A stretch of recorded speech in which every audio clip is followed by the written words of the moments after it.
Hi, I'm Scott Borden, CBiz's consumer-driven healthcare consultant, also known as HSA guy. Since 1 hour a year isn't nearly long enough for people to fully understand employee benefits, today we're going to be talking about 5 open enrollment tips that could make a big difference. Number 1 is voluntary life insurance. For those of you that might have some pre-existing conditions, you might find it very difficult to get quality life insurance that's affordable.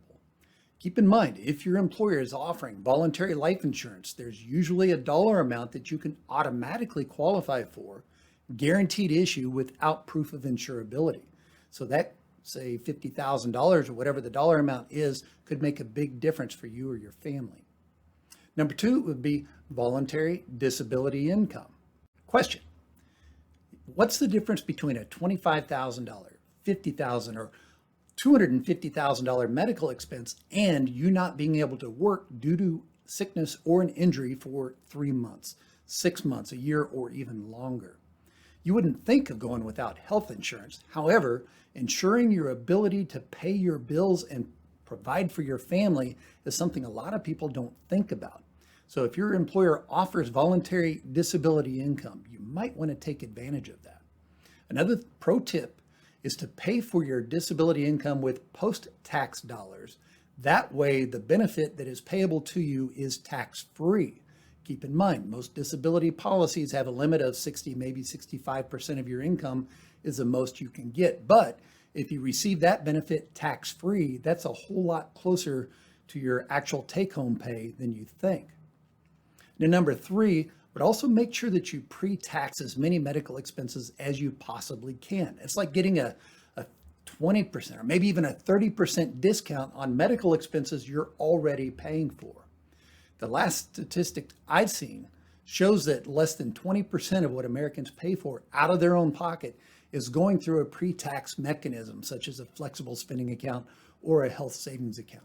So the flexible spending account, that's the one where you have to decide right now during open enrollment and guess what your total expenses are going to be. For next year, 2023, you're able to put up to $3,050 into your FSA, but you don't want to put too much money into an FSA because whatever you don't spend, it's use it or lose it at the end of the year.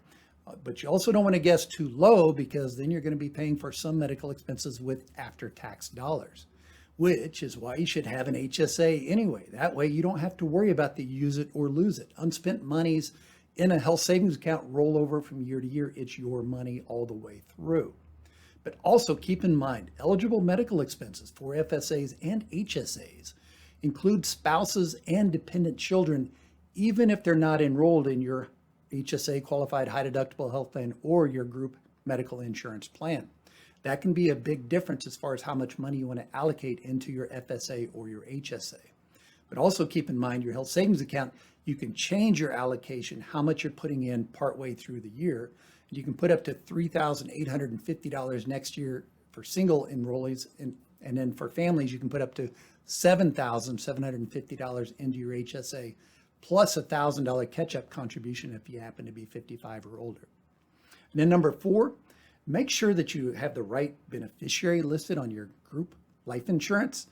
The last thing you'd want is to have a ex receive the life insurance benefit. So if you've been married, remarried, spouse, divorce, if something has happened that's change of life, make sure that you have the beneficiary corrected. Open enrollment is a great time just to review that. And then number 5, probably most important, take your time. Make sure that you do the research. You pick out which employee benefits work best for you.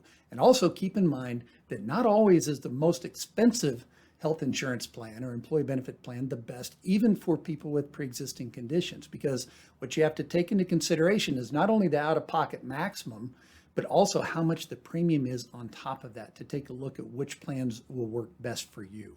Make sure you take the time to do it correctly. Once again, we appreciate the opportunity of working with each and every one of you. If you have any questions, give us a call. Have a great day.